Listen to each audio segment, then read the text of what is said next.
110 heures de débat en 11 jours, 5000 amendements à examiner, mais vu l'équilibre des forces à l'Assemblée nationale, le combat de l'opposition contre le mariage pour tous était perdu d'avance. Et c'est donc aujourd'hui que le vote solennel du fameux projet de loi a lieu. Outre les débats dans la sphère politique et sociale, chacun a dit son mot sur ce texte qui fait évoluer l'une des plus anciennes institutions, celle du mariage. Cela a bien sûr aussi été le cas au sein de la communauté juive. Pour en parler, nous sommes en ligne avec Franck Jaoui, porte-parole du Bet Haverim. Franck Jaoui, bonjour. Bonjour Eva. Vous vous exprimez donc au nom d'une organisation juive, homosexuelle, et à ce titre, vous représentez une double minorité, si je peux me permettre. Je me permets donc de vous demander, qu'est-ce qui aujourd'hui change pour vous ? Eh bien, je dirais qu'il n'y a pas de perdants aujourd'hui, il n'y a que des gagnants. Et le premier gagnant, c'est la démocratie, c'est-à-dire l'égalité des droits pour tous en ce qui concerne le mariage notamment, l'adoption également. Ça va changer beaucoup pour peu de monde, c'est-à-dire la petite minorité d'homosexuels, effectivement, vont avoir accès à des droits auxquels ils n'avaient pas accès, et ça ne va rien changer pour la grande majorité des autres qui avaient déjà ces droits. Donc ce qu'il faut retenir, c'est que comme dans toute démocratie, c'est bien sûr la majorité qui vote, mais la démocratie s'honore par la manière dont elle traite les minorités. Et le parallèle que je ferai, eh bien, c'est qu'aujourd'hui, les homosexuels acquièrent en quelque sorte une pleine citoyenneté, de la même manière que les Juifs en 1792 avaient acquis leur pleine citoyenneté. Ça n'avait pas changé grand-chose pour le reste de la société, mais ça avait changé beaucoup de choses pour les Juifs qui, à ce moment-là, ont pu bien tout simplement avoir le rôle de citoyen. Que retenez-vous des débats suscités par ce projet de loi au sein même de la communauté juive ?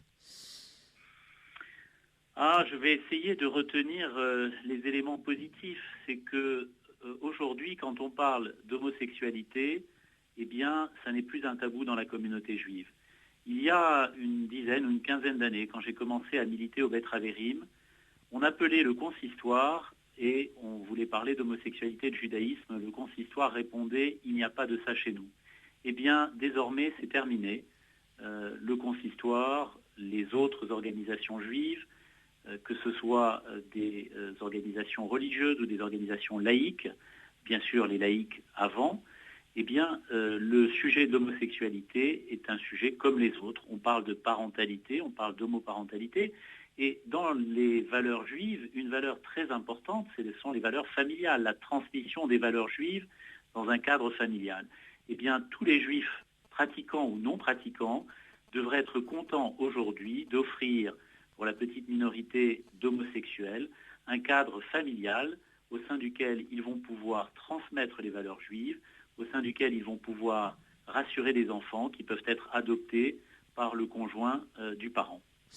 Aux États-Unis, certains rabbins du mouvement Massorti font des cérémonies pour unir des couples homosexuels. Est-ce que vous espérez la même chose en France ? Eva, ça c'est une question malicieuse, parce qu'effectivement, la question qui peut se poser, c'est est-ce que tout ça a un impact pour la religion ? En droit, aucun, puisqu'il s'agit d'un droit civil. Le mariage est civil. Et d'ailleurs, dans certains autres pays comme en Angleterre, il sera contenu dans la loi que l'Église anglicane n'aura pas le droit de marier. Mais dans votre question, je suppose qu'il y a aussi un sous-point. C'est est-ce que les homosexuels juifs, et notamment les juifs pratiquants, vont vouloir obtenir une bénédiction de leur union ? Alors, je peux vous dire que déjà depuis 2 ans, nous pratiquons au sein du Bet Haverim des bénédictions nuptiales. Nous avons pratiqué la première Brit Ahava, la première bénédiction d'amour, il y a 2 ans, pour un couple de jeunes femmes qui se sont mariées symboliquement au Bet Haverim.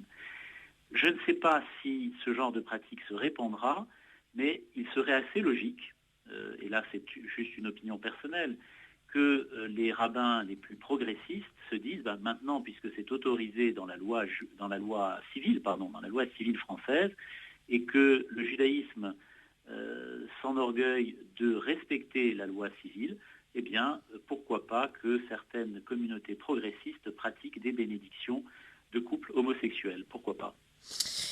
Quant au fait justement de l'adoption des enfants, il a beaucoup été question lors de ce débat du rôle des repères pour un enfant du père et de la mère. Vous avez évoqué ça tout à l'heure, la famille, c'est un point central dans la religion juive. Alors comment envisagez-vous ça ?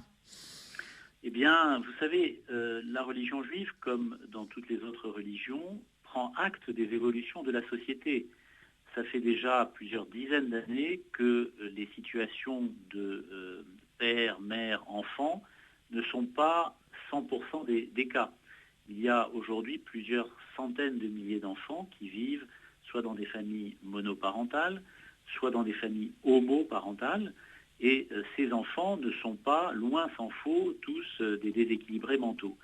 Donc, il n'y a aucune raison que ceci change. Au contraire, cette loi va inscrire les enfants dans un cadre juridiquement protecteur, puisqu'ils auront la possibilité, par exemple, d'être adoptés par le conjoint du parent biologique.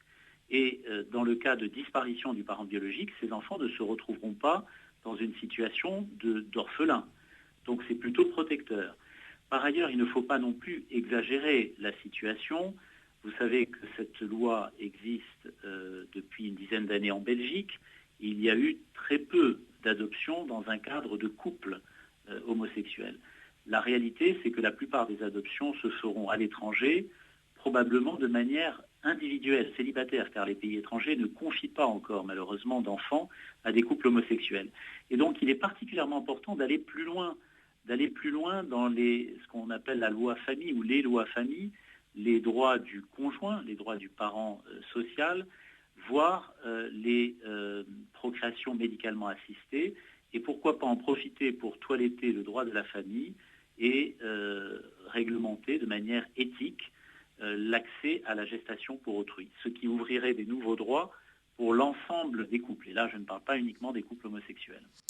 C'était donc Franck Jaoui, porte-parole du Beit Haverim.